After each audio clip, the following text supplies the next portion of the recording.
Okay, we should be live. Hello, Nana, always on time. I love that. Earlier than us, in fact. Oh, and I'll do a quick tweet that we're starting. Oops. Once again, I forgot to mute myself. Okay, I was like, am I echoing? Is that my fault? I had to refresh it to get it started, and mine wasn't muted either. So it was probably like a double. Okay. Because it could have been me. I just wanted to check. Okay. So I think we're going to give it a few minutes as always. So we kind of get settled in. I know we have a couple other people at least who will be joining us.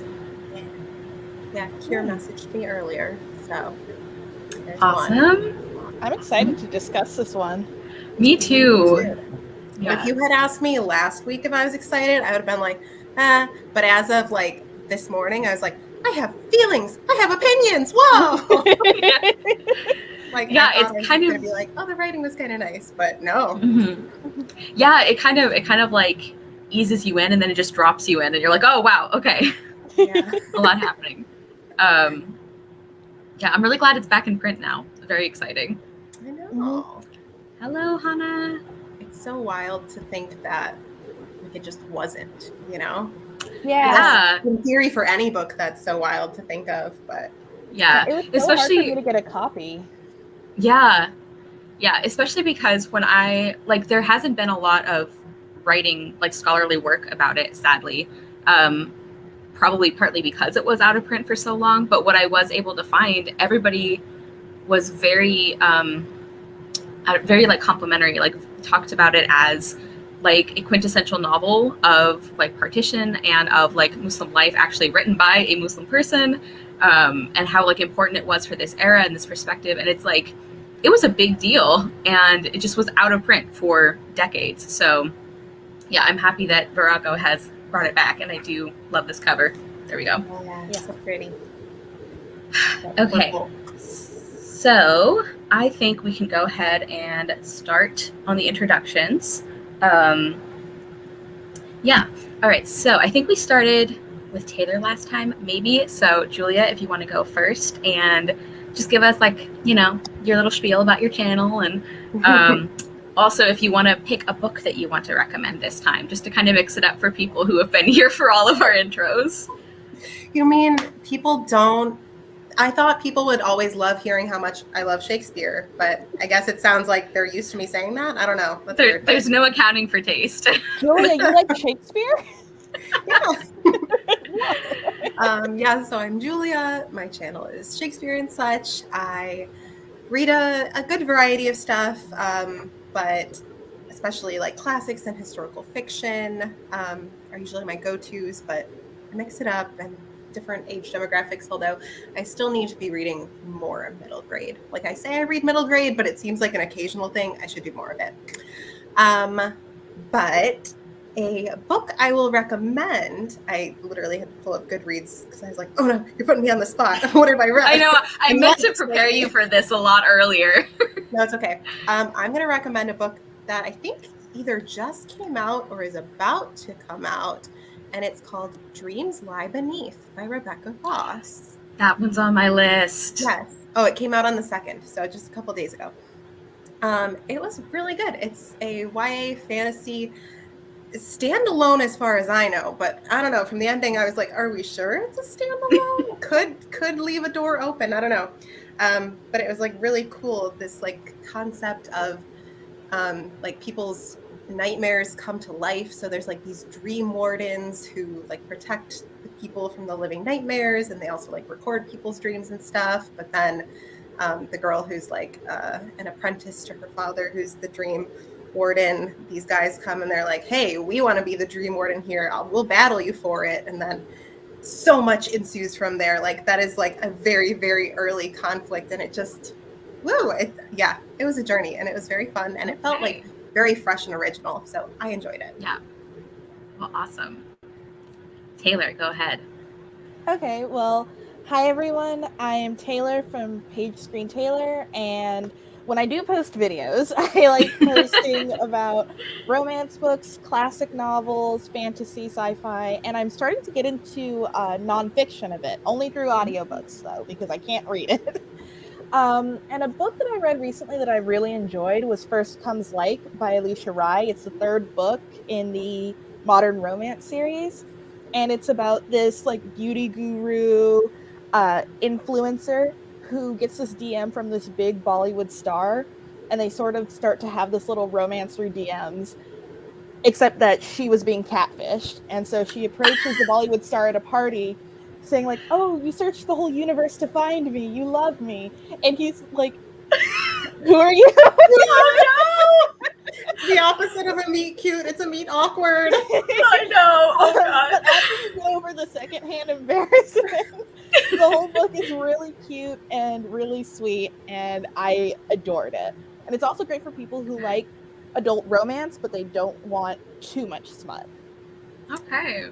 I will link both of those in the description. What's that? I want to put a pin in that to say I'm reading the second book in the series this month, so I'm very excited. That's my favorite one in the series. Nice. And I will be sure to go back and link the books you guys recommended at the end of the live show. Okay, so hi everyone, I'm Kara. You obviously know my channel is Wild Book Garden because that's where we are right now. I also read a lot of everything. That's really important to me, but favorite genres probably are fantasy and historical fiction, but I also read obviously classics and a lot of contemporary, also nonfiction, sprinkle in some sci-fi and romance every once in a while. So yeah, I'm an omnivorous reader, I think is a phrase. And I'm very passionate about reading all across age ranges, as you know if you have seen my channel. Okay, so as usual, we're going to get started by just mentioning the content warnings. There were quite a few in this book, although I don't think all of them are necessarily going to come up, but I'll just read the whole list just to be safe. Grief, racism, N-word, colonialism, violence, religious intolerance, sexism, fatphobic language, abuse, and references to war, sexual assault, and riots. Can you guys think of anything else? I think those were the main ones I came across. Yeah, I think those are the big ones. Okay. And I don't think all of them are going to come up in discussion, but obviously we're going to talk about colonialism and violence a lot, religious intolerance, sexism maybe, but most of the other things I think are more in references, if I recall correctly. Okay, so we're actually going to start by talking about the introduction to this new edition. We were talking at the beginning about how Sunlight on a Broken Column by Attia Hosain was actually out of print for quite a while. So it's very exciting that we now have a new edition. And the introduction to this one is by Kamila Shamsi, who is actually the great niece of Attia Hosain, which is super cool. And she's also a writer. And I'm really glad. I have to give a special mention to Hannah from Lit Hermione, because she mentioned that she had read the introduction and how much she enjoyed it. And I'm glad she did, because I always read things like author's notes, but I don't always read introductions to classics, because I find that a lot of times they spoil things. And they kind of tell you what to think about the classic in a way that I don't always enjoy. But I think this was a great introduction. It didn't spoil things, and I think it set us up, at least for me, I think it set me up with a really good idea of what to look for in the book without giving away everything. So kind of my general question about the introduction, and I'll summarize it too, just in case you weren't able to find this edition. But my general question on the introduction is how did you feel about it? Did you enjoy it? And do you feel like it set you up for a certain experience with the novel? And just very briefly, it was Kamila Shamsi was talking about when she got to meet her great aunt and the kinds of things that Attia Hosain wrote about that not a lot of people were, especially women. And she talks a lot about her very particular kind of writing style, which we'll definitely get into. And the end of the introduction, I just loved. I finished the intro and I'm I'm already emotional. This book is going to be a lot, because the end of the introduction talks about how her great aunt always encouraged Camila's wishes to be a writer. And one of the way the introduction ends is that Kamila Shamsi gets, I think, her first piece published. And at that time, her great aunt was very old and she was kind of on her deathbed. But she called, I think it was like a family member or something, to tell her, who told Attia Hosain like right before she died, and she smiled, and it was like really lovely and emotional. So that was a very long introduction, but how did you feel about that? And do you think it kind of set you up a certain way? So I really like the introduction too, and I agree with what you said, Kara, in that usually the introductions they spoil it, or they're super scholarly and they sort of tell you what to think going in. And sometimes they can just be dull. So I usually just like flip past it. But I'm really happy I read this one because, one, it's much more of a personal introduction than it is anything scholarly. And also knowing that this book is like semi-autobiographical and based a lot on Attia Hosain's own experiences with partition and growing up in India while it was near the end of colonization, but you have all of this political uproar and discussions. It really just sort of added this personal touch to the book that I really liked, and I think made it a lot more, I don't want to say a lot more meaningful, but just sort of gave me a greater understanding of where the author was coming from. Yeah, agreed. Maybe I have and I've just forgotten, but I can't remember ever like reading an introduction that was from like a relation of the author, as opposed to just like another writer who's like, golly, they were good, they sure inspired me. But that personal connection was like so sweet. And I really liked that. And again too, like the non-spoily introduction for a classic rarely happens. So yes. Yeah, and I love that it gave us like a sense of Attia Hosain's legacy, like very directly.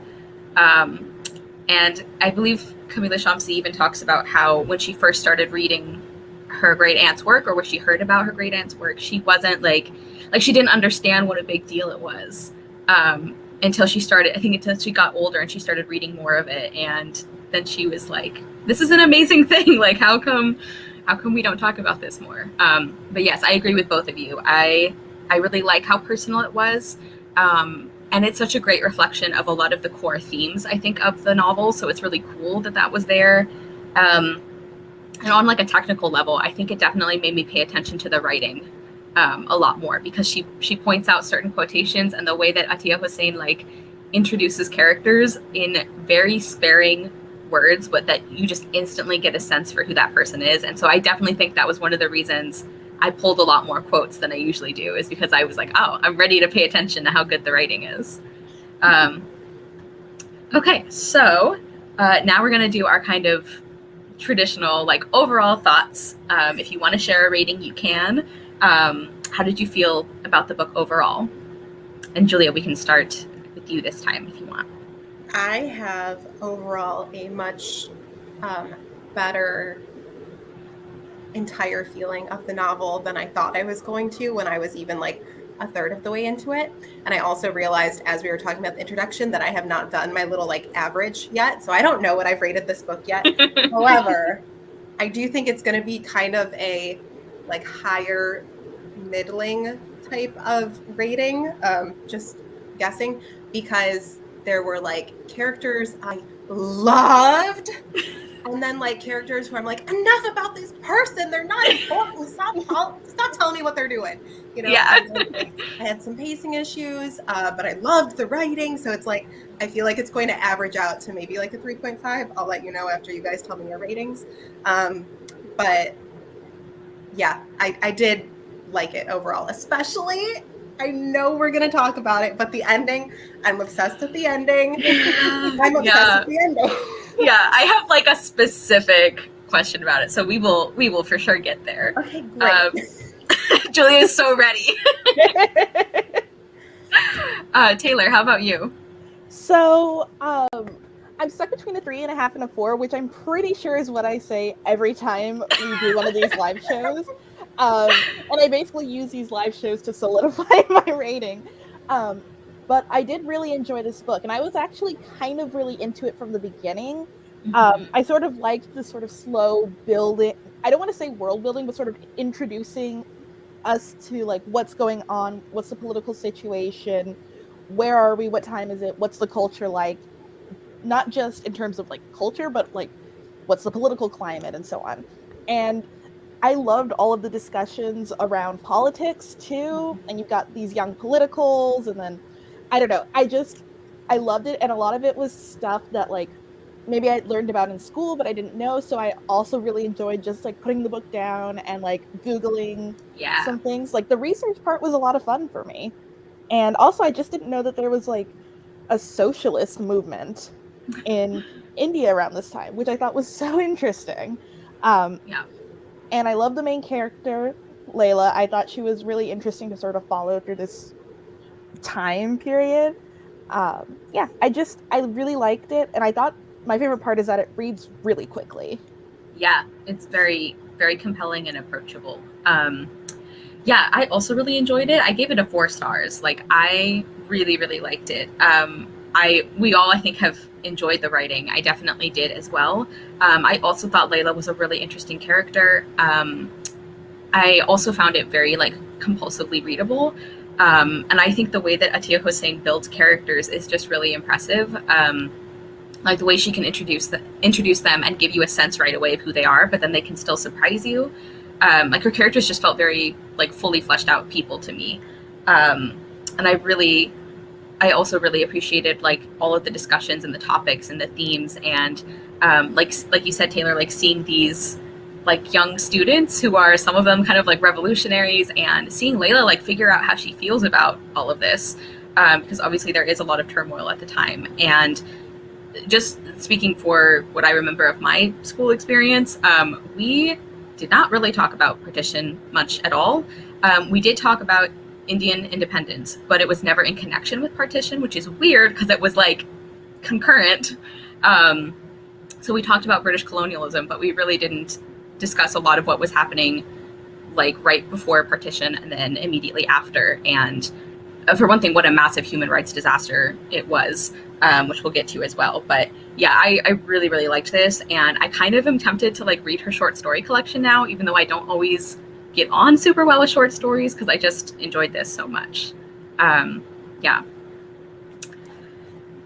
Okay, and then we kind of got into this a little bit already, but let's just talk about Layla as a protagonist. Like, how did you feel about her? So whoever wants to start. I can start. I don't care.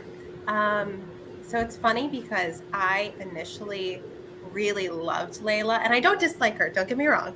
I think Layla's like such an interesting character, and I love how introspective she was, and like she asks so many questions in the narration. And at the end of one of the chapters, she was like, "Felt like everything in my life was a question." I was like, "Yeah, sure seems like it, huh, Layla?" You're always asking stuff.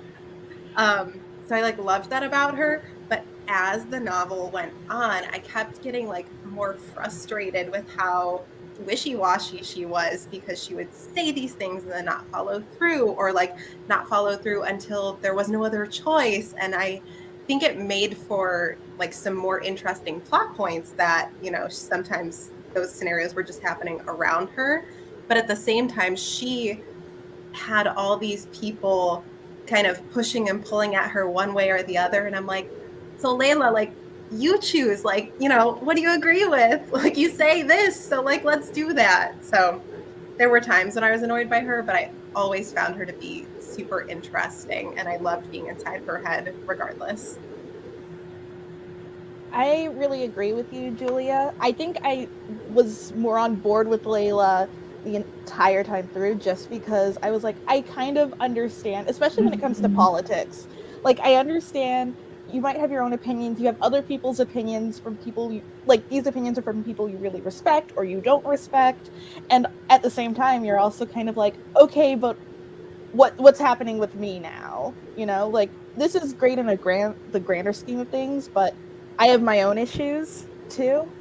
And I don't know, I just really liked how she matured so well, and it wasn't always clear. Like, I know she was 15 in the beginning of the book, and there's one throwaway line where she's like, "Oh, I'm 20 now." Yeah. And I wasn't shocked by that. I was just like, it feels like she's grown. Yeah. And I think a lot of that is Attia Hosain is just really good at writing characters and writing the passage of time, where you know time has passed. It's not clear, but you can tell how they've changed. Yeah, I just really liked Layla. I liked following her, and I liked seeing all of these historical events happen like through her eyes. Yeah. Yeah, I really liked her as well. She is wishy-washy, but I actually appreciated it. Like, it felt very real, because she is so young, especially at the start of the book. It's like, yeah, she doesn't really know how she feels about this. Like, she's hearing all these conflicting ideas from Taylor. Like you said, some people she cares about and some people she doesn't. And I feel like a lot of this novel is really about her developing her own opinions and beliefs, or kind of interrogating them more, and um, like getting more comfortable talking about them or defending them. Because there are times where she's like, well, I don't agree with this, but I don't know how to explain why I don't agree with this. And I just feel like all of that felt like a very believable, like, young person growing up and trying to figure out their place in the world and what they believe about things. Especially because there are some parts where, like, she hasn't been forced to confront this particular, like, issue or event before. So yeah, like, she was wishy-washy at times, and there was a point where I was like surprised that she didn't speak up about some things earlier, but it never felt like, I don't know, it never felt like, oh, this is just for story reasons to make the book longer. It's like, yeah, like, I get why Layla would feel uncomfortable doing this. Like, I wish you would speak up, but I understand why you didn't. Yeah, so I really liked her too. And she is such an interesting character to see this very tumultuous time period through, because she is kind of an observer for a lot of it. Like, she's like, we're not following one of the young revolutionaries, you know? So I thought that was really interesting. Grateful for it. Ugh, I would not want to hear about all the meetings, all of the fights. I would just want it to happen and be dramatic on the side. Like, that is perfect for me. Okay, so another character that I really want to talk about is Layla's aunt Abida, I think is how you say that. It's hard to find the reliable pronunciation websites, but I think that's as close to correct as I can get. So I think she is just such an interesting character, and we don't see her for the whole book, but I feel like she has a real presence through the whole book, and I just wanted to know how you guys felt about her as a character. If you had thoughts about her specifically. She really stood out to me, so I like just Yeah. She stood out to me, and I'm trying to come up with something more intelligent than, like, I thought she was interesting. That's a good start. Yeah, which is probably going to be my answer for most of the female characters in this Yeah. book, just because I just love how varied they are. But I liked her a lot in terms of, like, I think, actually, I'm trying to put my thoughts into words, and I think what I'm trying to say is there's a lot of sadness for her, I think, in terms of her life after she gets married. And it's just really disappointing to see after she was, for all intents and purposes, like, head of the household while, is it Baba John? John? Was ill. Yes. Yeah. You know, and to see her go from this, like, person of influence to Layla, to sort of being in this loveless, soulless marriage is, like, really disappointing. And people are saying it's how, like, her path to freedom, or, like, this is what you have to do to be taken care of. And it's like, well, she was doing fine before. Yeah. But I really liked her, and I just, felt so bad for her. Yeah. I'm not going to be the best person for this question, because honestly, everyone who wasn't like the younger generation kind of all melded into one person in my head who was like, follow traditions, we're telling you what to do. And I was just like, there they are being the older generation. Because I, like, once Layla went to college, I was like here for it. Like, that group of friends, and like when her cousins were coming in and out, like, I loved all of that. But all of the other scenes with family members, unless like there were servants involved and then there was like even another layer of nuance, they were not my favorite scenes, frankly. So I recognize, how am I trying to say this? I don't know. I thought it was in the scene just in my mind, that I had before the live show of when her aunt is in the hospital. This is the same aunt we're talking about, correct? Yes, After she was. Yes. And it was a really interesting like conversation piece how she was like, well, Layla thought in her head, she was like, I want to go be with her. Like she's in the hospital. And then when she expressed it out loud, I think to Amir, he was like, well, do you want to be with her or do you feel like you should be with her? And she was like, oh, maybe those are two different things. But it was weird because she decided not to go. And see, these are the things about Layla that I'm like, Layla. Yeah. Like in her head, she was like, I want to go be with her. And then out loud, she was like, oh, guess I don't. Yeah. But yeah, I don't know. Like I said, I don't have an insightful answer for this one. I do wonder if part of that scene was sort of like, because you have a lot of filial responsibility that's valued within the older generation, and the younger generation does have that filial sense of responsibility, but not to the extent the older generation has. They're a little more like, and I'm not saying this in a negative way, but self-involved, which I think can be done in a positive light. And I think Layla is kind of like, I know I should go visit my aunt, but right now I want to be here with Amir. And sort of, I guess maybe her choosing to stay there was her way of sort of shirking the older tradition of filial responsibility, and choosing something that she wants to do. Yeah, I do think the generational divide is definitely like a big part of this book. I actually didn't see Aunt Abida as being always representative of that, though. Also, Hannah said that she was her favorite. She was one of my favorite characters, too. I just found her so interesting, and I really like how, because at the beginning she does feel like, all right, she's one of the strict, like, older people who is, she takes care of Layla, but she's not super demonstrative, and she doesn't really listen to what she wants. But, like, I feel like as the book goes on, we see a lot more depth to her, and we see her. I feel like her aunt was almost like low-key encouraging her independence, like not always in the ways that Layla wanted her to, but she was one of the only people, and like Layla thinks about this later, like she was one of the only people who cared for Layla as a person and not just like as a responsibility in the family. So I really liked her. I thought it was really sad at the end where when Layla doesn't go to see her, because it seemed to me like she did want to. And I think Layla was, when Amir's like talking about duty, she was kind of taking that as, oh, well, if there's duty involved, then it must be that I don't really want it. But I think Layla kind of needed to learn, and she sort of did, I think, that sometimes duty and love can tell you to do the same thing, Like, just because there is duty involved, it doesn't mean that you don't actually want to do it. So I really liked her aunt. And I also found it very sad what ended up happening with her. And everyone acting like this is like her happy ending and she can finally be married and have children like she was supposed to. And it's like, she was happy, like she was content. Can I ask a follow-up question? Just because I don't remember. I read maybe like the first 80 pages of this book like weeks ago, and then read the rest of it today and yesterday. So like some parts of it in my brain are like, who knows?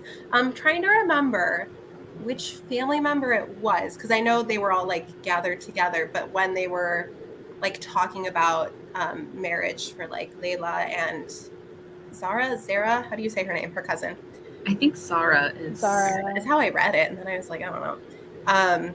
And then someone was like, we just want you here so you can like listen, like we get to decide, but we want you to know our plans for you. Because I was like, okay, respect, yeah. I think that was her aunt. I think she was the one who made sure that she was at least there to hear what they were.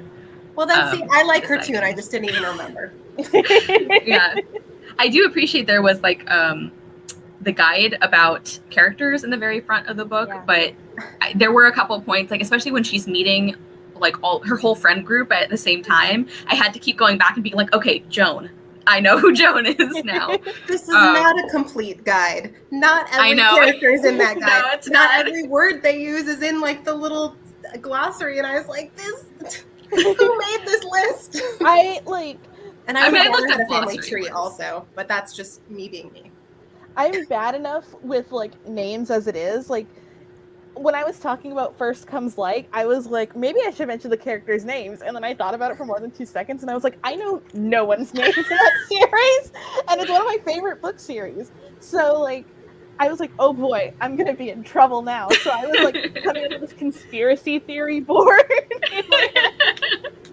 Oh my But gosh. I thought it was a good jumping off point. And Yeah. while I did like get a little bit confused because not all of the terms used were in the glossary, I was also like, this is a good time to head on over to my good friend Wikipedia. Yeah, Google. Yeah. Yeah.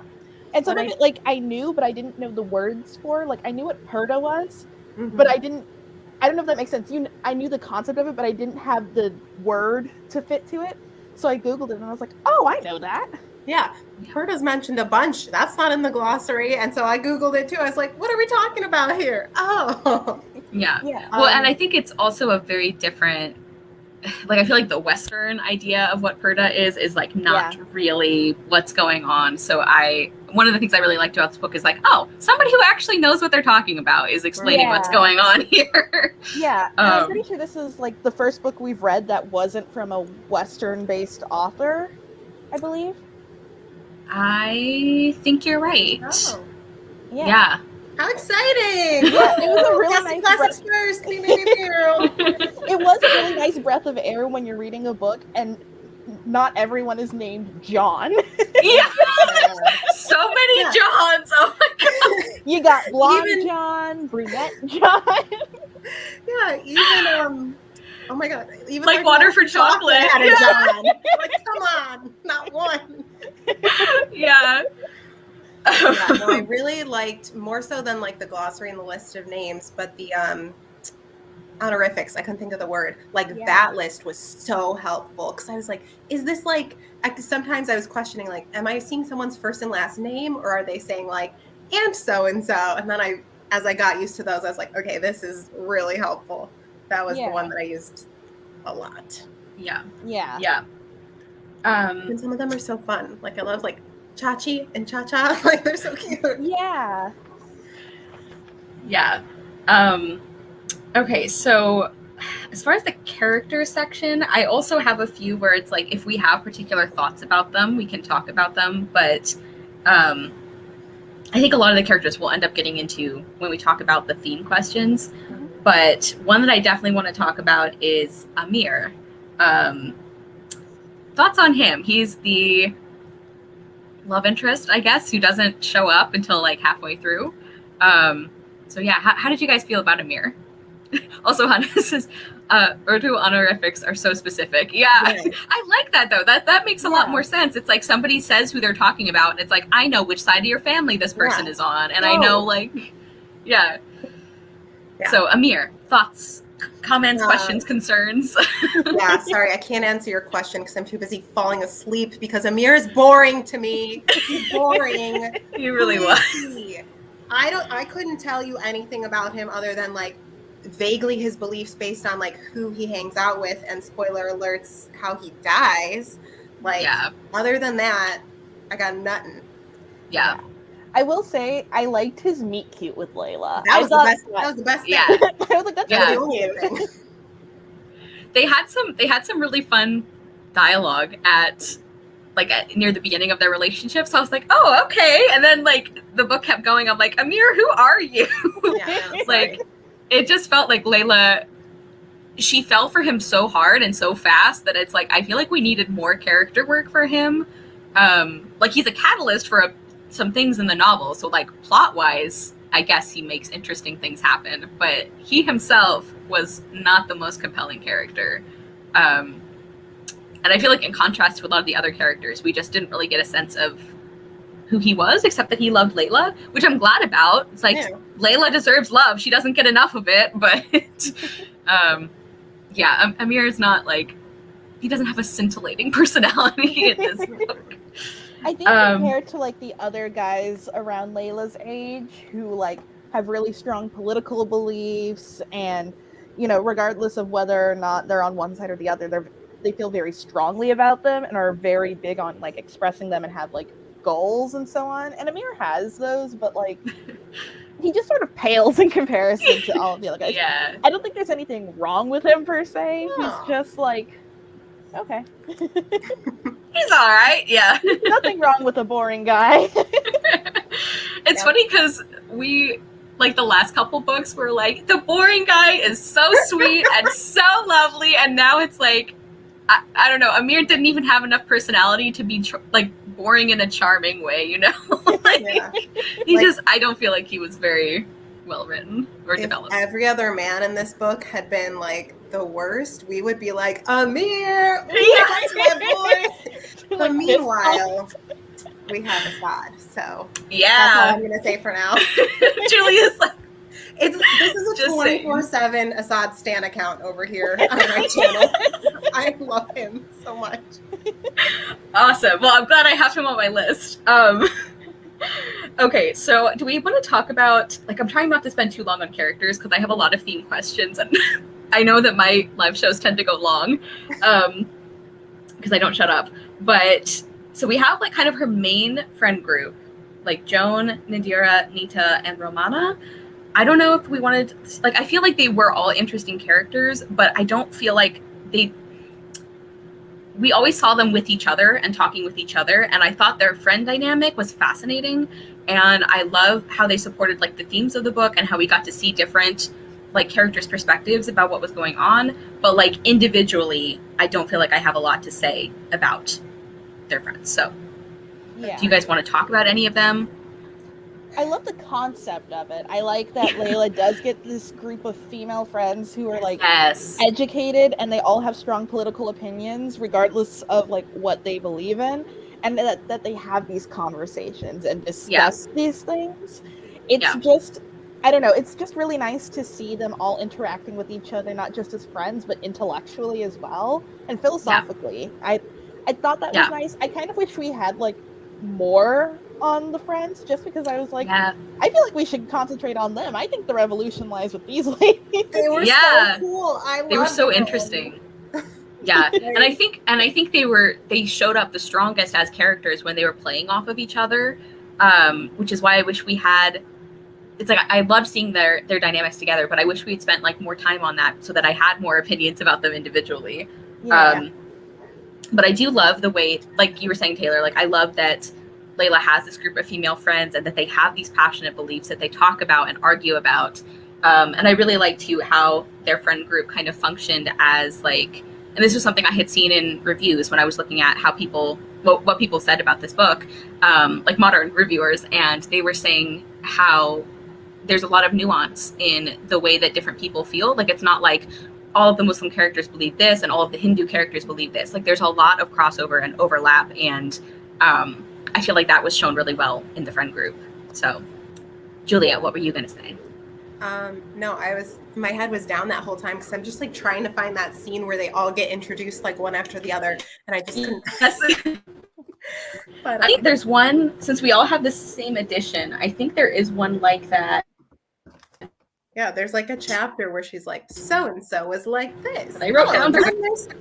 I think it's. Oh, Kara, you're breaking up. Oh, Kara. I don't know why I said that. Oh, Kara, so mournfully. Because it's tragic. Oh, Kara. But yeah, whoever, until we get Kara back, whoever the first friend that we met, the one who died, who broke my heart, she was my favorite. I thought she was so cool. I loved her. Okay, are we back? Yes. Oh my god. I don't understand what happened. I'm using the same internet connection. Okay, if that happens, Kara, I let out the most mournful. Kara. No. I'm so sorry, guys. If that happens again, I don't know. I might have to restart something. Let's hope not. But okay, you found the page? No. Well, I'm getting close because I see some of their names, but I didn't find I think like around page 132, that's one of the scenes or one of the chapters where we get 131 Nita, is where Nita. Yeah. I said it so Midwestern, like Nita. Nita. I loved her. I'm so sad. Yeah. Yeah. So sad. So there was Nita, Nadira, Joan. And Romana. Romana. Okay, yeah. And I think there's a couple other friends later, but this is like the main group, I feel like. Yeah. No, I like loved how their little group was like so diverse in and of itself. And like you said, like even people who had similarities had like varying opinions about things.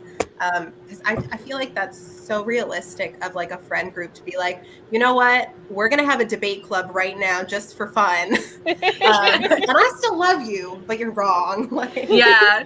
Or like Yeah. you feel the same way on a certain thing, but maybe you have like a different way of like how to achieve that, or how to like, yeah, you know, like I believe in XYZ, but we need to do ABC to get there. While someone's like, oh, Yeah. well, we need to do C.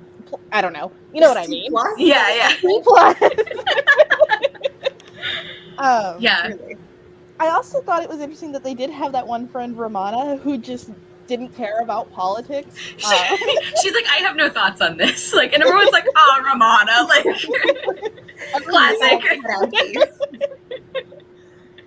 No, I liked them. I really wish we had more time with them in general. And yeah, just like can we take out some of the Amir pining and like spend time with the girls? Like, truly get these gal pals up in here. They were so cool. Yeah. I don't know what it was to me, but I think part of it, so because this book was published in the 60s, for early in the reading, my brain was going, is this set in the 60s? And then at one point it clearly definitely was not. And I was like, okay, I got where we are. Thanks. This is good. But just like the feeling of like that kind of political turmoil, like revolution, traditionalism, like that stuff feels so like American 1960s that I just like associate it with that feeling anywhere, anytime. Yeah. Yeah, I don't know. That's what their group reminded me of. Like I could just picture them on just like a college campus and like some bell bottoms, and it'd be the same difference. Well, I mean, a lot of the tactics used during partition, particularly by Gandhi, were adopted by MLK. So a lot of nonviolent these events, a lot of these events do feed into other like worldwide movements as well. Yeah. Good point. Yeah. Okay, was Nadira? Maybe it wasn't her. Was Nadira the friend who like goes away to school and comes back and she's like completely different? That's Sita, I think. Sita. Okay, and that's okay. See, and there's like a few other friend from like not from before, college. right? Yeah, and she was like one of the other kind of revolutionary ones, but then she comes back as like kind of a glamour girl, and that's Sita. There's a Nita and a Sita. Yeah, and then Nadira. Yeah. I mean, I complain about this in Shakespeare too. I'm like, you give me 3 characters who all start with the same letter, and I'm like, you're all the same person. I don't know. But if something terrible happens to them, they're probably named Claudio, so it's easy. I am convinced Shakespeare had like a major vendetta with some dude named Claudius or Claudio, because like always they get it.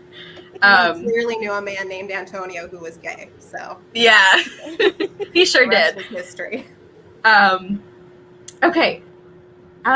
Any other characters you guys want to talk about specifically before we get to Assad later? Oh, okay. Julia's like, no. I just want to say I thought Nandi, the servant, was like really interesting. Yes. And while things later went downhill for her, but I liked her revenge plot against I forgot his name. It was like it started with a G. He was the cook or the butler or something, right? Yeah, who had like hurt. Oh God, sorry, I'm so bad with names. Tell me about it. Solomon. Yeah. Yes. Yeah. Yeah. I loved Nandi. I loved how she was like, okay, I'm just going to go ahead and get some vengeance. Excuse me. Yes. She was an icon. Oh, Gulam, thank you. Thank you, Lana. Yeah, Nandi was a really interesting character because she's gone through so much horrible stuff. and it was interesting seeing her relationship with Layla, because it's not like a friendship of equals, but you kind of see them both trying to make it like that, which I thought was interesting. Yeah, she actually she was one of the ones I had on my list, and I just forgot her. Yeah. And do we want to just talk about Assad now? Yeah. Julie is like, if you want, I guess that's fine. Like, I mean, I'll talk about him later too. Don't get me wrong. Does that mean I have to start? Yes. oh yeah, go for it. Okay. Let's hear your presentation on Assad. What if I just like shared my screen and I had a PowerPoint ready? It's like, I'm glad you asked. Thank you for coming to my TED Talk. Yeah, I love Assad. I love like his point of view of like, just because there's like injustices doesn't mean we need to get revenge, because just because we're sad doesn't mean other people should be sad, because then just everyone's sad. Like there's an actual beautiful quote he says, but that's my terrible paraphrasing of it.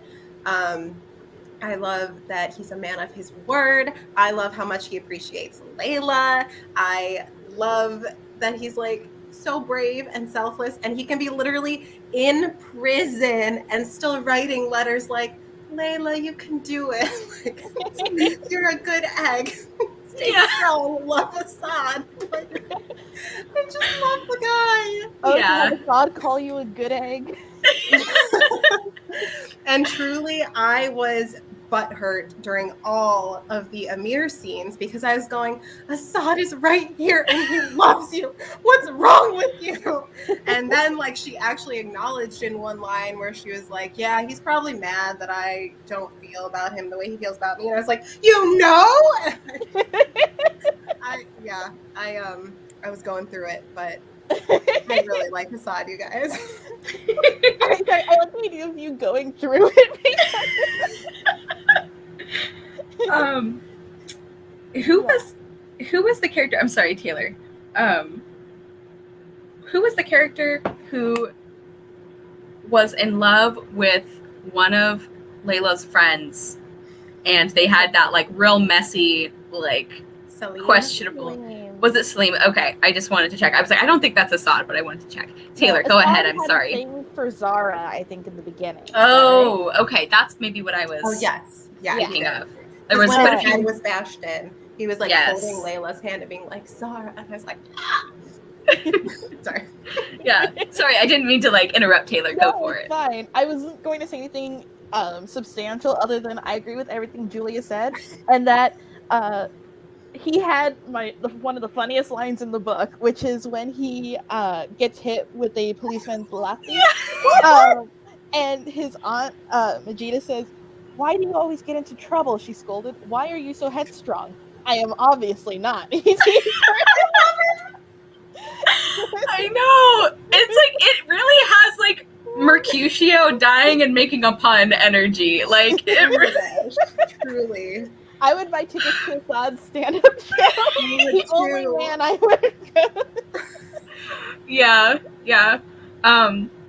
I also don't really have a lot to add. I think you guys really covered it. I also loved Assad. He was one of my favorite characters, and I just, I was like, Layla, I understand, but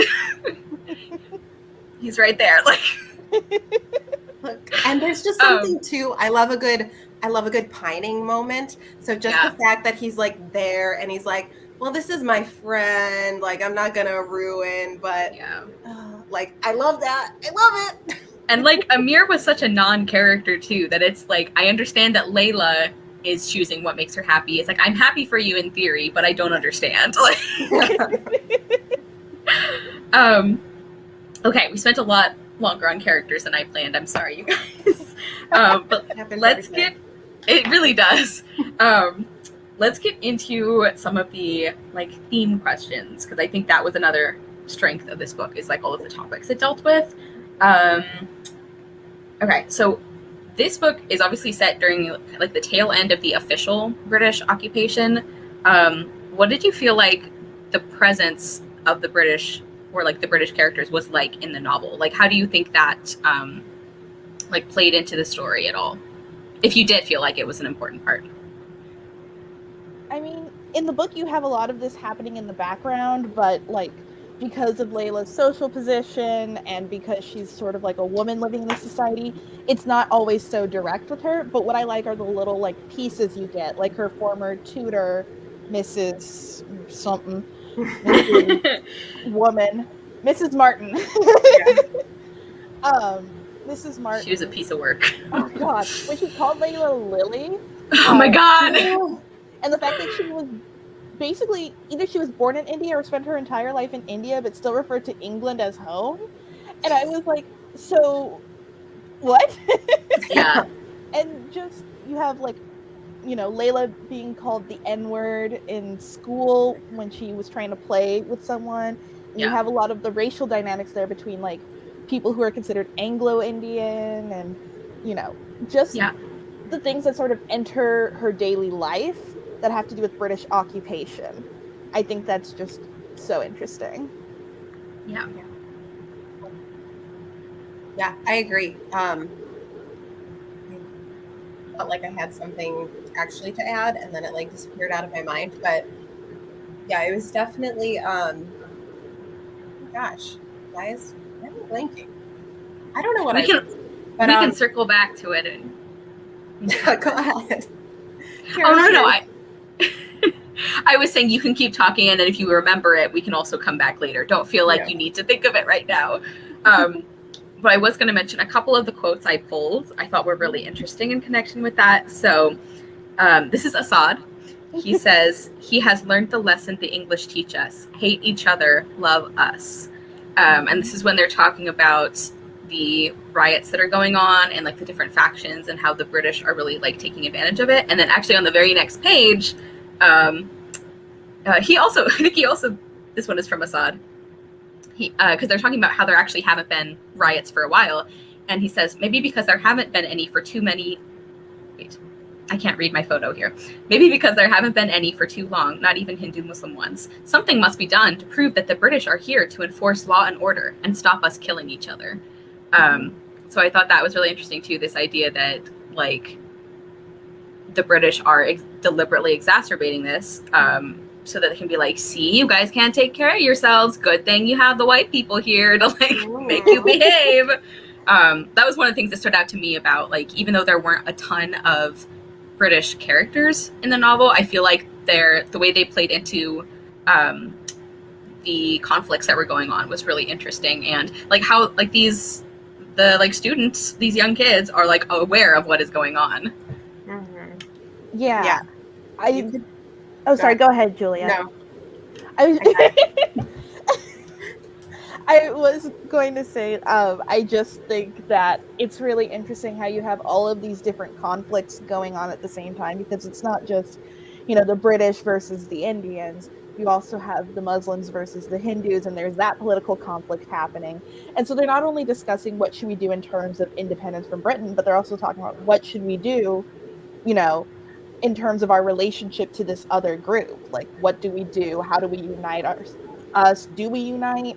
All of that stuff was just really interesting. And I was here for it because a part of me loves politics, but I'm too much of a coward to ever get into it. Yeah. And I feel like this book shows a really good example of how a lot of times, or probably all times, one of the things that oppression depends on is pitting the oppressed groups against each other. Mm-hmm. And we really see that, I think, in like these conversations. Julia, did you remember? I didn't, but I was just going to add another thought.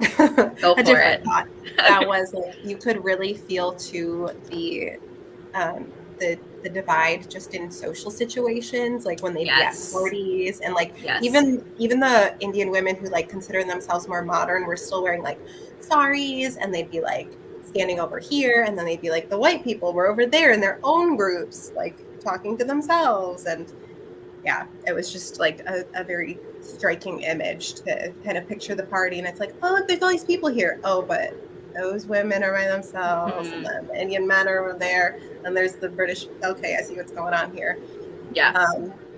Yeah. And I did like just a kind of veering off, but into what Taylor was saying a little bit, like just the look into the shadier political dealings and stuff, like even with Layla's uncle, who I just remember so vividly that one part where they were, I think, inviting people to whatever party, and he's like, oh yeah, I don't agree with his methods. Oh yeah, that reminds me, invite so-and-so too. And it was like, what? Like, this is so messed up. He's like, I don't care how they do it, I just need this end result. And it's like, that shouldn't be your priority. You should care about like who's getting hurt along the way. I don't know. Yeah. And I like, Julia, that you brought up the way that class, like high class, is linked with acting as British as you can. Mm-hmm. So we see that a lot of the like people who are more, I guess, invested in like traditional clothing or like traditional like ways of living are like, that's linked to being like lower class. And there's actually, I'm going to be sharing all my quotes early because they're all about my discussion questions. But there was one that I thought was really interesting. It's they're doing like the voting, like they're setting up like the voting system for one of the first times. And Layla witnesses I'm pretty sure he was British, like getting really frustrated at this woman who was like brought in with her like driver and everything so that she could cast a vote. And he was basically like, oh my God, I have to explain to these provincial people how you cast a vote in an election. And so this is like a paragraph. And she says, I smiled mechanically as I led the simple Ronnie outside, but I felt anger building up inside me against Mr. Cowley because of the patronage that had crept into his voice. Who was he to expect her to understand what it had taken his people centuries to learn? But for the grace of circumstances and education, there go I thought, looking at her ugly shape heaving into the curtained car. Yet she is more true to herself than all the simpering, sophisticated ladies with their modern small talk oozing out of their closed minds. She is closer to the people than us, sitting, standing, eating, thinking, and speaking like them, while we, with our Bach and Beethoven, our Shakespeare and Eliot, put people into inverted commas. Thought that was a good moment from Layla. She's very like clear-eyed about a lot of things, even if she doesn't always figure out how to act on them right away. It's like she knows what's going on. She's so observant, and like the way the way her thoughts are written are just like so like, oh my God, yeah, that is exactly right, Layla. Yeah. One of the things that I think is pretty consistent with Layla is that throughout the book, she's just kind of like, these white people are shady as hell. She's like, are you guys seeing this? Like, Man, your quote just reminded me of another quote, but I have no idea where to find it. Bummer. It doesn't matter. What's our next theme? So one thing that I really wanted to talk about is, like we were talking about at the beginning, one of the things that I was coming across in the very little, sadly, like writing about this novel, is that it's considered like a novel about partition, and like specifically one of like the quintessential novels about partition. But that doesn't really happen until the end of the book. And so I wanted to know from you guys if you were surprised at that the book didn't like start in the middle, or, you know, like that didn't happen closer to the beginning of the book. Just like thoughts on, I guess, the role that the actual event of partition played, because then we get part 4 of the book, and well, I have a lot of feelings about part 4. That was the part that really like kicked me in the chest. And I think it was, well, I'm getting ahead of myself, but I think it was like probably the most effective of the 4 parts of the novel, just in like what it accomplished. But also Hannah mentioned the fact that all the upper class Indians are sent to study in England. Yes, that definitely was a big, a recurring theme as well. Yeah. Yeah. So any thoughts on how partition was used in the novel, or like I said, just like, were you surprised that it wasn't like more active in the novel from the beginning? So I personally, like, I don't want to say like I know so much about partition, because I took an AP World History class in high school, and I retained maybe 2% of what I learned in that class. But I didn't know that at the time this book was taking place, partition was like on the horizon. Yeah. So I think I was able to see like a lot of the conversations building up, a lot of the tensions that are happening, and so on. So it wasn't as much a surprise as me going like, oh, it's gonna happen, like just like waiting for the inevitable. Yeah. Wait for the Yeah. other shoe to drop. Yeah. Well, unlike you, I knew diddly squat about partition, so I wouldn't have known that was even a thing to be waiting for if I hadn't like watched the 2 reviews for this book I could find on YouTube. Anyone else try to find video No, reviews? I read some reviews, but I didn't watch videos. There were reviews. 2, and they were both pretty good. But yeah, I literally never learned about it in school, so this was like a fun, not fun, but like a really interesting learning experience for me, because I did not know any of this truly. So that was quite eye-opening. I forgot the actual question though. Oh, in terms of the novel, being a novel about partition. It was a very vague question. All of my questions have been vague. Yeah. So. You know, I always pose non-questions. I can't judge. Yeah, I thought because there were so many themes of like colonialism and nationalism and like all the political turmoil anyways, that it just kind of like seamlessly fit in. And I wouldn't know, or not wouldn't know, I don't know if someone was asking me about partition, if I'd be like, this is a novel about the partition of India, like that's what I would say to them. But I would be like, it's involved, like this is kind of a glimpse into that if you're interested. So it's not like how I would define the book, but obviously it is a big part of the book. Yeah, that should have been how I asked the question. Is this how you would define the book, or No. would it be something else? I would call it a coming of age novel, frankly. I think it is too. And reading this book has reminded me that I often enjoy those, even though I hear someone say coming of age novel and I fall asleep. Like, I don't know why that description is always like, oh my God, I'm never going to read that. And then I think they're great. So that's just an issue I have.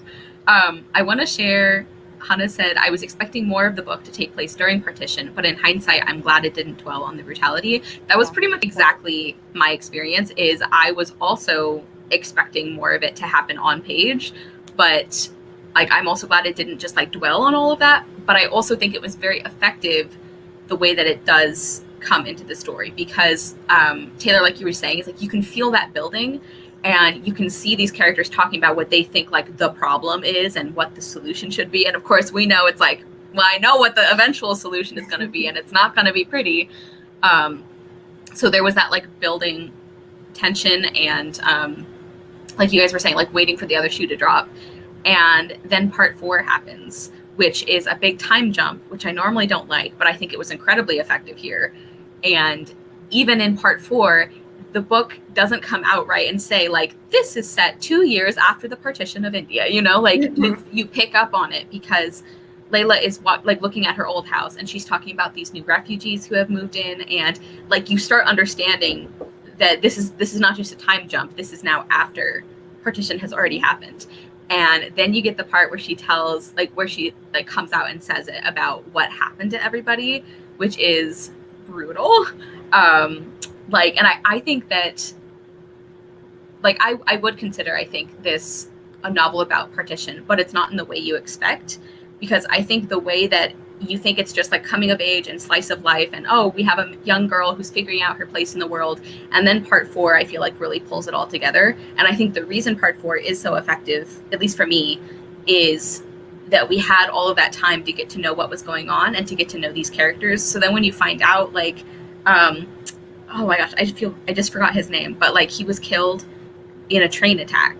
And it's like, well, we know him from the earlier part of the book. And so even though we don't see partition happening, we see the effects of it so clearly because of these characters that we have gotten to know. So I actually think, even though I was very surprised at how it was done, I think that it was a really effective, like it's a story about like the human cost, I think, of partition rather than like the immediate details while it's happening. And I have another quote about that really stood out to me. Okay, so this is in part 4 where Layla's talking about everything that happened.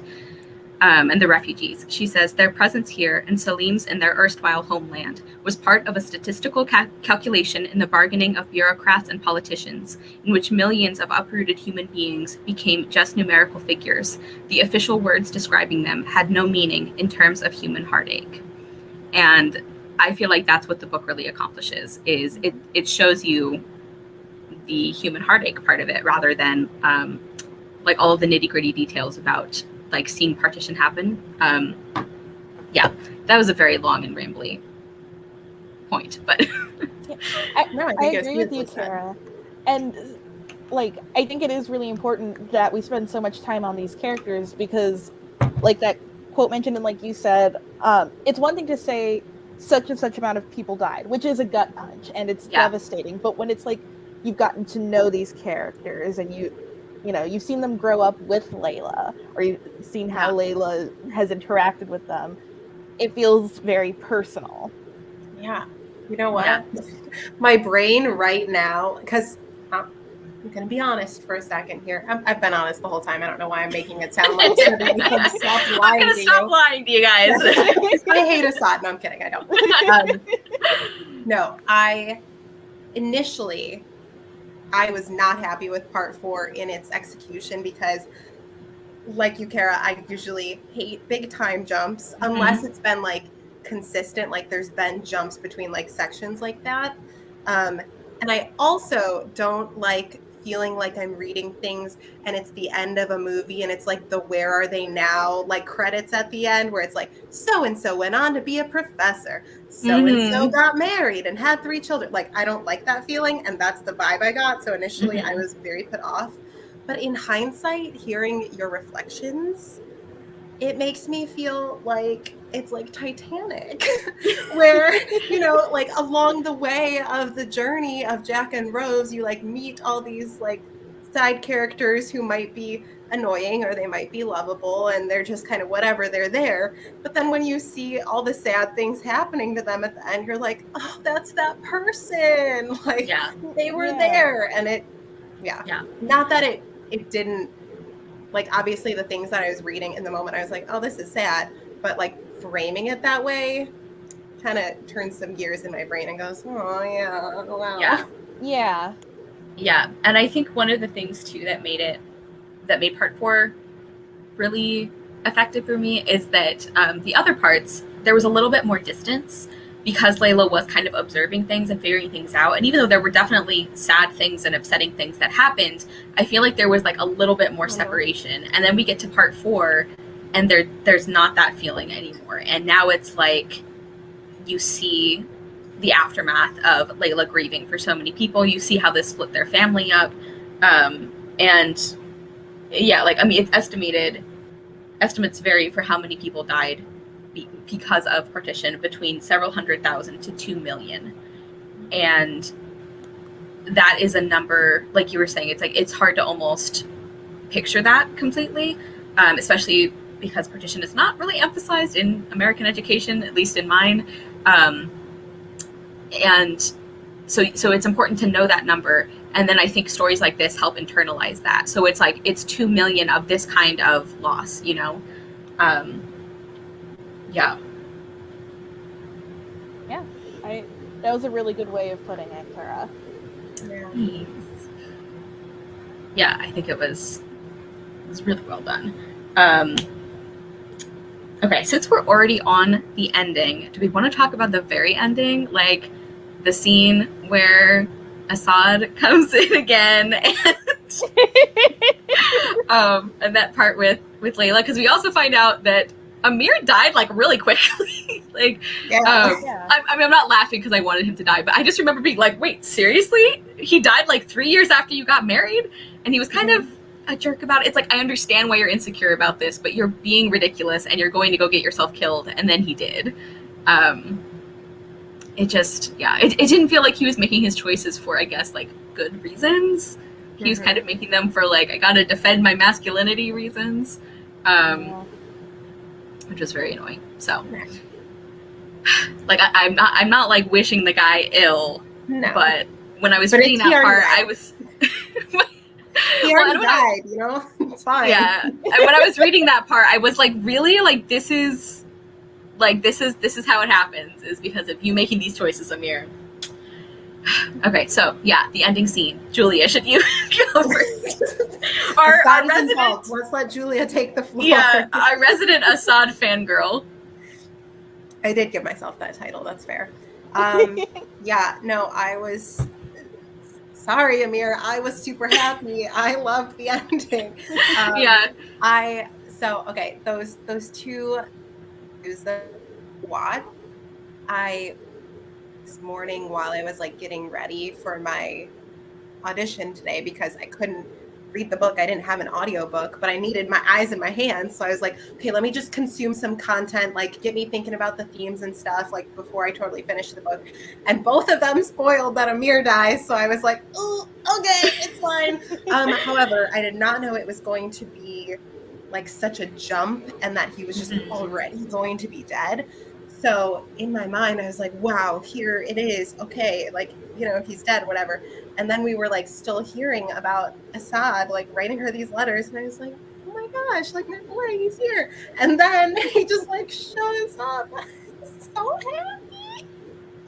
And I love that it was like this kind of open-ended ending where it's like, you don't really know what's going to happen. But I mean, literally, can we just, come on. Layla, he said, blinking at the shadows. What have you been doing so long in this empty house? I have been waiting for you, Assad. I am ready to leave now. Yeah. I screamed. I was like, ah! Like, what an ending. Yeah. I think it's a really hopeful ending, actually. Yeah. All things considered. Taylor, what are your thoughts? Well, it's hard to compete with Julia. Like flailing? Believe me, that's easy. But I will say I felt pretty similarly. You know, I wasn't wishing that Amir would die, but it was one of those things like, oh, okay, that an happened. opportunity. Yeah.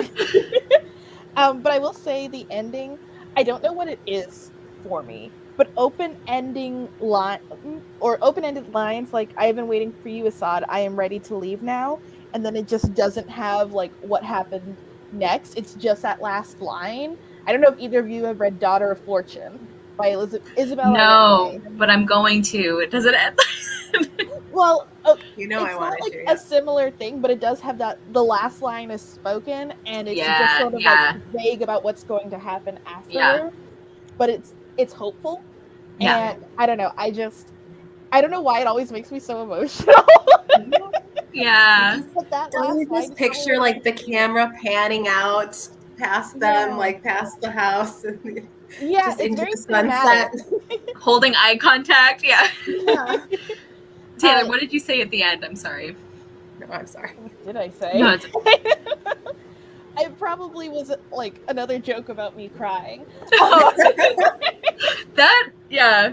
Yeah, just I don't know. The last lines are probably maybe some of my favorite, and it does get me geared. Like, should I start writing fanfic for these two? What a journey they have had. I didn't even ship them that much, but that last line, I was like, oh. I did. Sorry, I'm just saying I did ship them that much.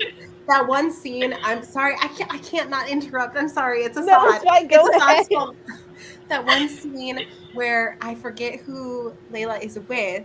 Maybe it was Zara, but they're like joking, and then Layla was like, "Oh, this is the face of an old maid," you know. And then she was like, "But if I whatever the tradition," she's like, "If I blow, and then we look in the mirror, then we'll see like who you're supposed to marry." And then the sun showed up. It's candle in the mirror moment. It was. And ever since then, I was like, it's happening. It's on. I didn't even notice like that symbolism. I was like, oh, they got interrupted doing a superstitious thing. Like when my mom walked in on me and my childhood best friend trying to say Bloody Mary in the mirror. Except with boys. Like this is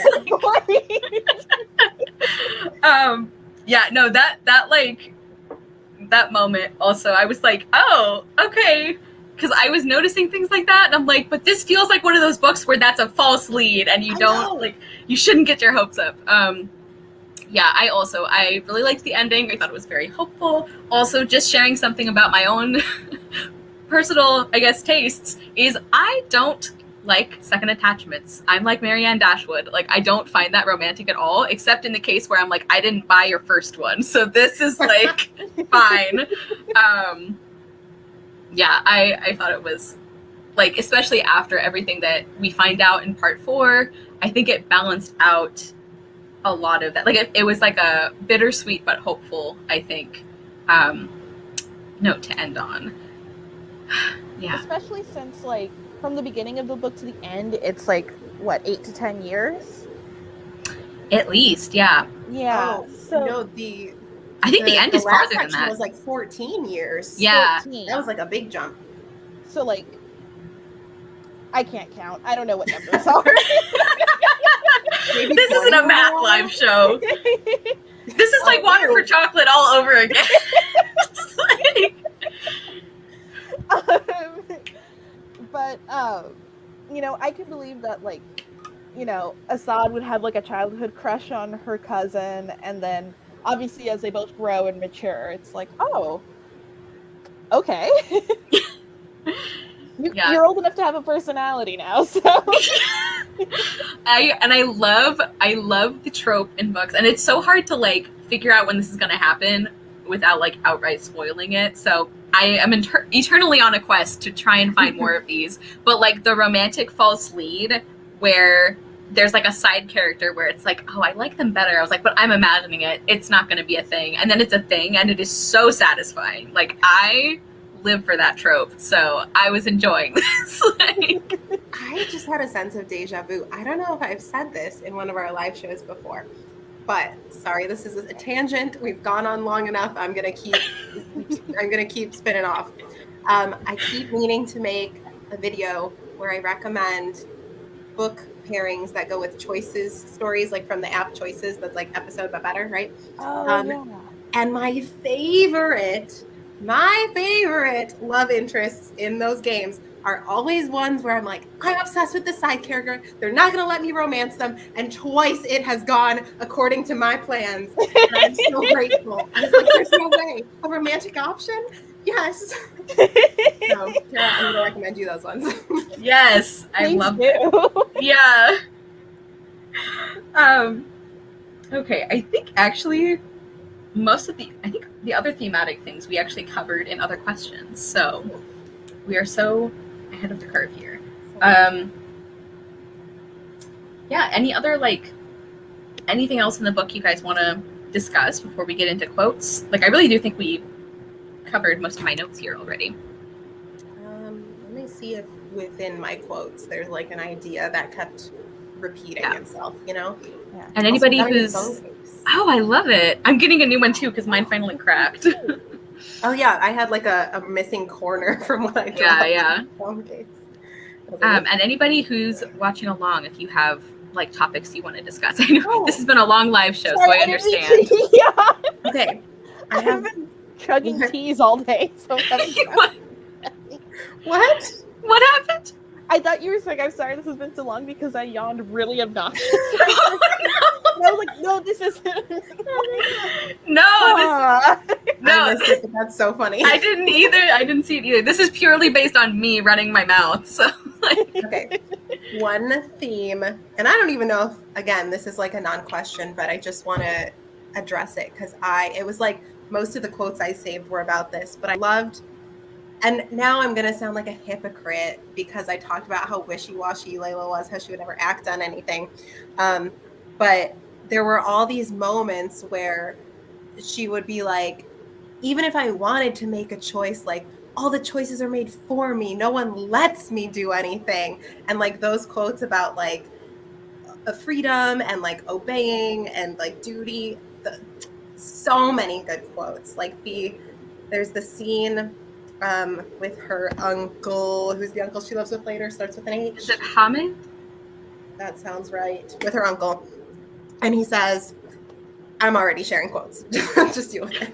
Yeah, go. He says, "Have you no freedom of thought?" He asked with sarcasm. Yes. "You have no freedom of action." He drew a deep breath and looked at me searchingly. "You must know that freedom of action must be controlled until the mind reaches maturity and one's powers of judgment are fully developed. Mine are more likely to atrophy," I mumbled, my rebelliousness beginning to outstrip my fear. But see, like those little lines like that at the end, I was like, so do something. You're developing. You're getting stronger. Yeah. But actually, yeah, lots of good. That is... Sorry, Julia. No, I was just going to say quotes about like freedom. I have so many. Yeah, and that is a topic that I had down to talk about that we did kind of cover. But yeah, the discussion of like tradition versus like the younger generation and all of that. Actually, similarly to like Water for Chocolate, I feel like it was pretty one note throughout until we got to the end, and I was like, oh, in hindsight, there is actually some nuance there. Yeah. Like we have the scene we were talking about earlier where Layla decides not to go and see her aunt because of a mirror. And I think that's like kind of indicative of what we were saying, where like, you know, duty is not always a bad thing, because sometimes duty points you towards doing what you already want to do. Yes. And how, yeah, like traditions are not in themselves bad, but we see how some characters use them to control people, and some, like what we see, like the medical stuff is obviously hard. It's like they won't take somebody to a hospital because they believe something else is going to work instead.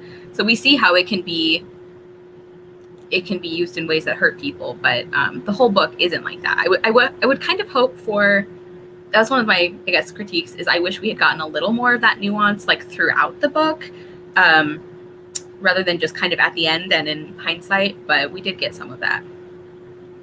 Yeah.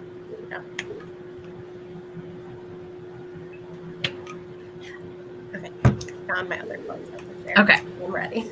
Are we in quote section now? I think we are. Yeah. Go for it. Oh, yeah, Julia, do you want to go? Well, I want to properly share the one that I poorly paraphrased earlier from Assad. He says, "I am sure of nothing except that hatred breeds hatred and violence and sorrow. Surely it is not good to cause sorrow, even if we ourselves suffer." I love that line. And he's so right. Is that from Assad, did you say? Yes, I love him. And then the other one that I wanted to share was from Layla. I saved so many, you guys. I'm really like picking creme de la creme here, so I hope I'm not stealing any of yours. There's so many good ones. But Layla at one point says, "Freedom does not mean a choice between rulers." And I went, oh, snap. Yes. Yeah. Love that. That was a good one. I think the one that I like is sort of like a chunk talking about Nita. I read some whole ass paragraphs, so you can go for it. Like, give us the chunk. Yeah. Her hair was thick and waved darkly away from her pale face to a carelessly looped bun. It was very beautiful, but she deliberately neglected it because of a puritanical obsession against feminine vanity. "When I go to prison, I will cut it off," she would say. "Are you planning on going to prison?" "Of course not. I'm not a sentimental fool. But if I do all the things I plan to do, the British will have to put me in prison sooner or later, and I'll try to make it later." And I was like, oh, I love her. Oh, Hannah just shared one. Yeah, this one was beautiful. "Happiness had its own strength and was its own protection. Sorrow needed to be shared." Yes, I love that as well. I still have a few, even after sharing all of them. One that I thought was just very thematically appropriate. "God was a safer subject for discussion than his religions." Mm-hmm. Like, I think that's speaks to a lot of things that are happening in the world now. And yeah, I thought that was like very, very succinctly summed up, I think, a lot of the themes going on here. Yeah. Oh, did we lose Taylor for a second? Or no, she had to step away. Her charger. Okay. I was like, did my Wi-Fi do something again? What I thought was really funny is when Layla is talking to Salim and Kamal, and I guess at different times her family had been kind of nudging her towards maybe marrying one of them, and Like, so he says, I love this scene. yeah, he says, I said, Mother, I don't love the girl. Thank you for being honest, I laughed. I mean, not that way, Salim said quickly. And she said, love, in a very superior, shocked manner, eyebrows lifted, nostrils quivering. Love? No one in decent families talks of love. We burst out laughing together, and I said, I've been told I'm not loved. I've been rejected twice, and I couldn't be happier. Thank you both with all my heart. I may have hated you as husbands, but I love you as friends. A more lasting relationship, I assure you, said Kamal. Like, I love that scene. yeah, it's a good one. Oh my gosh. There's so many good ones. Yeah. Oh, I marked one of the earlier conversations between, I think it's between Layla and Amir, because like they had some fun banter at first. You did. When he's talking about, true, I had to swallow my pride, but it was obviously not too big a mouthful. Here I am, alive and well, and not choked to death. Like, it's funny. Yeah.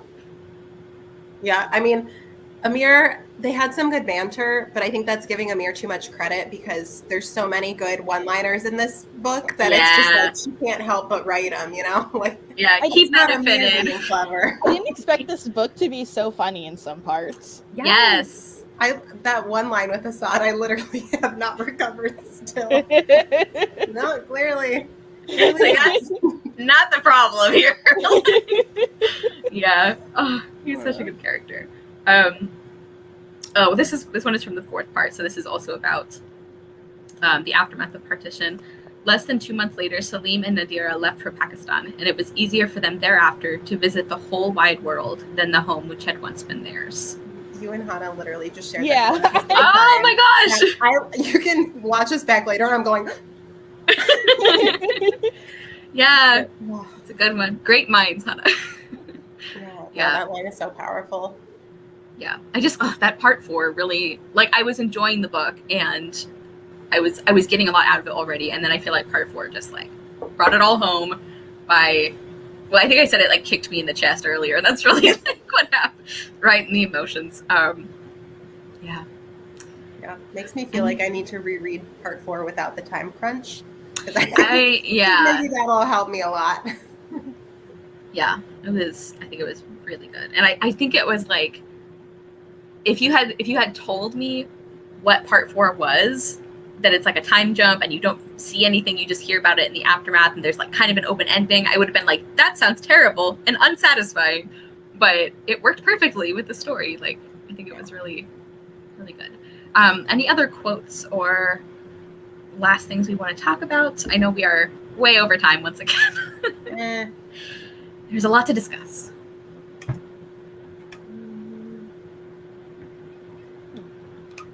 I don't think we discussed everything that I wanted to discuss, which is what is the most important here. Yeah, I got to gush about Assad, so I'm happy now. Julie's like, I can leave. I'm done. My work here is done. He was really like a dark horse kind of character. It's like, he didn't know he was going to be so great and so like important in the story. It's like, I vaguely liked him, and then all of a sudden I really liked him. Yeah, I think Assad and Aunt Abida were kind of my two like surprise characters that I loved. Yeah, this is the kind of book that has me very excited about the prospect of rereading and just knowing what I already know, like being ready to annotate those things. Like some books I can go in and just kind of feel it out. But this is one where I'm like, I'm glad that my brain is like already prepared for this. So my color coding is going to be top notch. Yeah. What color is Assad's tabs going to be? Pink, because I love him.